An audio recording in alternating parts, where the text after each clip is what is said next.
Len Meadows has been Sullivan's Island's police chief since February of this year.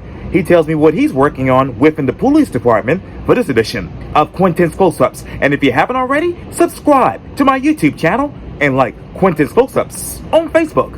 Sullivan's Island Police Chief Len Meadows, welcome to Quintin's Close-Ups.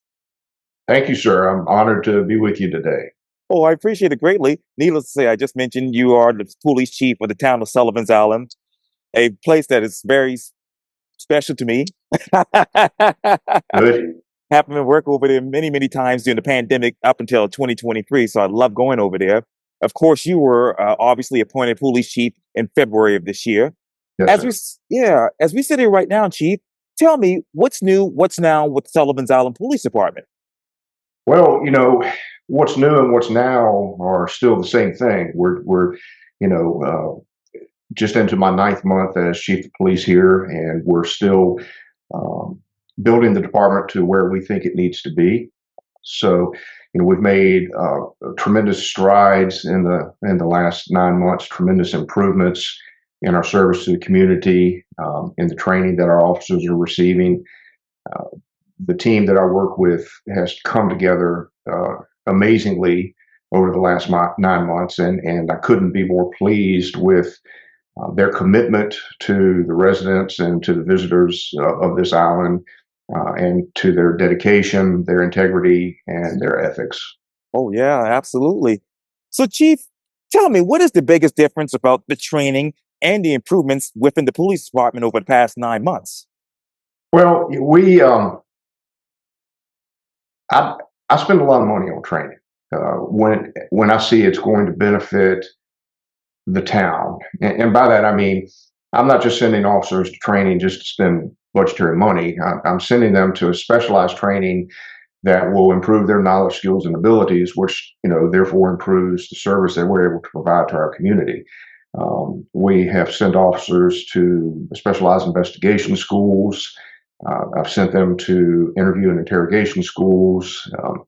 We have one of our firearms instructors certified as an active shooter instructor, and we actually held our first in-house active shooter training this year, just to prepare us for the absolute worst. So we're continuing to improve in that area. We have 2 instructors who are getting certified next month in the new Axon Taser 10s, and they'll then be able to train our personnel. It all goes to building a better rounded officer with much higher knowledge, skills, and abilities. And Chief, talk to me about those services that obviously the town of Sullivan's Island is actually, providing to the residents and the visitors like myself. What are those services now that you want to improve on? Now that you have obviously sent those officers off to training for some particular services, just like you just mentioned. Well, first and foremost, we're here 24 hours a day, 7 days a week for the community, for any issue, no matter how small. Services range from answering calls about barking dogs, answering calls about parking complaints, Yes. Responding to complaints of speeding on the island, responding to complaints of DUI on the island, and then responding to the occasional crime that we have. We're blessed to work in a community where we're not faced with the same kind of crime statistics that other jurisdictions in our area are faced with. And basically, it's just being here for the public and being accessible to the public. That's the type of service we offer. Yes, sir. Talk to me about that. I want to break it down. You mentioned obviously crime statistics are low on the island versus the other surrounding areas. Where exactly is Sullivan's Island when it comes to statistics? Sure. So we are poised this year to eclipse officer-initiated activity since 2020. I ran statistics each calendar year from 2020 year to date, and our officer-initiated activity is going to be higher than the highest year that we had, which was 2020. Mm. And what that tells me, and what I hope it tells your viewers, is that because we have time to be proactive, our officers are doing more with their free time. They're proactively patrolling the neighborhood and the island, proactively seeking out potential problems, looking for potential problems, Yes. and keeping our residents safe. Um, Collisions are down 29% since 2020, and I attribute that to the increased traffic enforcement that our officers are doing. Um, I'm happy to say that with regard to traffic enforcement, uniform traffic tickets are up slightly since Mm. 2020, but I think what's more important for your audience to be aware of is that our warning tickets, the amount of warnings that we hand out, are up 144% since 2020. So even though you may see us on the side of the road with our blue lights on and stopping the vehicle, it doesn't mean that we're always writing a ticket. Right. That's not our main focus on the island. Our main focus is education about town ordinances, education about state laws, and keeping people safe. Let me break that down, Chief. You talk about obviously that increased traffic enforcement. I know that, and I was just looking at the town's agenda, well, the town council's agenda, and I know they're going to obviously adopt a new comprehensive plan. How does your police department's traffic enforcement, increasing traffic enforcement, that is, mesh with the comprehensive plan? Well, it all goes in with one of the goals and objectives of the comprehensive plan, which is to continue to provide professional service to the community. And that's an all-encompassing statement, right? It's hard to narrow it down to a specific thing, but our job as a police department is to provide a service that makes our residents feel safe and comfortable, makes visitors feel safe and comfortable when they come to the beaches. Yes, sir. You talk about the beaches. So where exactly have you increased that traffic enforcement? Well, it's just that we pay closer attention to people speeding on the island, uh, and we pay closer attention to the key intersections where we used to see a pretty high rate of traffic collisions. Mm. So the violations that we typically see are, speeds around 10 or 15 miles an hour above the speed limit, and that's not often, but it does happen. We do see a lot of violations where people are making improper turns, where one area on the island they're supposed to only turn right, instead they're going straight or making a left, and that just happens to be at one of our key intersections at Station 22 and a half and Middle Yes. Street. That's our busiest intersection, our main intersection. So we try to focus on that, and again, the focus is of traffic enforcement. It's not to write tickets, Right. right? As evidenced by the number of warnings that we're giving. Our focus is to reduce the potential for serious collisions and injuries. Yes. What those warning tickets, what exactly are your officers warning these particular drivers about? Well, as an example, if this morning there was a vehicle in front of me at an intersection where it was designated right turn only, they went straight. I stopped that vehicle. They were from out of town here visiting. They were following their GPS. Yes. So instead of writing a traffic ticket, which would have cost them a pretty significant amount of money, I felt that it was proper for me to exercise my discretion and give them a warning. So I hope that answers that question. Oh, absolutely. And let's talk about the out of towners because I know initially we were going to talk about obviously what happened on the beach this past summer. So tell me, Chief, what is the biggest difference between the out of towners and the in towners when you think of summer 2024? Well, the out of towners, the people who visit the beach, they're day visitors. We're a unique island in that we do not have a large rental community of rental homes. Certainly, no hotels. Right. So they're day visitors that come here in the morning in an effort to find premier parking, Yeah. which is difficult during the summertime. They enjoy the beaches and then they leave typically in the afternoon, starting between 3 p.m.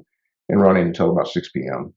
Uh, as far as the difference in who they are and where they're from, it's not much different because our island residents come from a wide variety of backgrounds and ethnicities and um, other states as well. So we're we're just lucky that the people who do come here and enjoy these beautiful beaches um, come to do just that. They know it's a family oriented island, and we don't see a lot of problems. Oh, that's amazing. And you talk about that premier parking. Where do you see the upticking with that as far as the beach, particularly during the summer?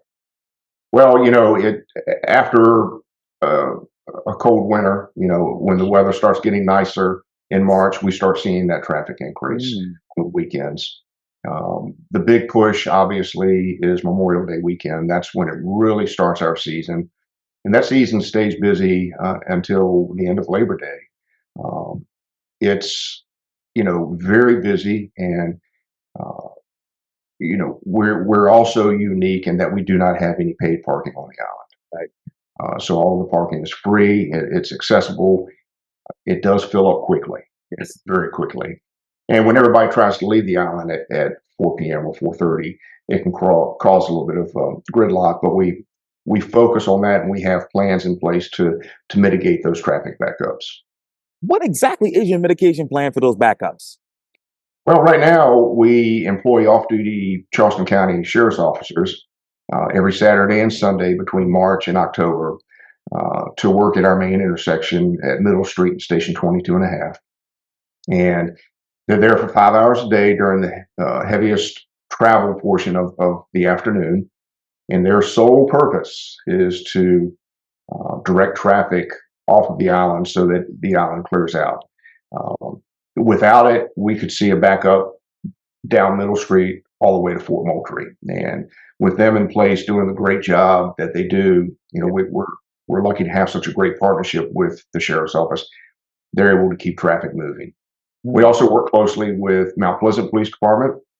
Uh, they assist us with the timing of the lights in their jurisdiction because as we get traffic off of Middle Street onto Ben Sawyer Boulevard across the Ben Sawyer Bridge, it then becomes a problem in Mount Pleasant if we don't have officers over there. But Mm. they've been great in working with us and providing help. So let me ask, and hey, yeah, I've walked over that pathway from right there at Publix all the way up to the beach and back, and it's amazing. And I know how traffic is when late in the afternoon. But how many officers do you want to, without let's say hypothetically, without the help of Mount Pleasant Police, how many officers do you want to put on the Mount Pleasant side to help with that traffic? Well, we do not put officers on Mount Pleasant because on the Mount Pleasant side because that is not our Oh, oh, yeah, jurisdiction. got it. Um, uh, the county deputies that we use during the summertime are specifically at our main intersection at Middle Street and Station 22 and a half. And we use typically two per day on Saturday and Sunday. Sundays.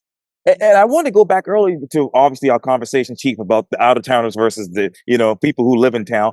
Do you see more out of towners coming to the beach on the off season during the off season? It has stayed steady this year. Um, the climate is just wonderful here in the Charleston area, and the beaches are beautiful year round. My favorite time is now. It's during the fall, and so we see a steady influx of visitors to the island. It just increases dramatically during the warmer summer months when school is out. Hmm. I hate to ask this question, Chief, but I was thinking about it as you were talking to me. But how many cars are actually crossing the uh, the uh, uh, the Ben Sawyer Bridge to go over to Sullivan's Island during the summertime? I don't have that data with me right now, but it's significant. Sometimes we'll see 2 to 3,000 visitors a day during the busy weekends. Hmm. As far as the actual daily traffic count, I apologize. I just don't Oh have that no! data Oh, right now. oh But it no! it, it is significant.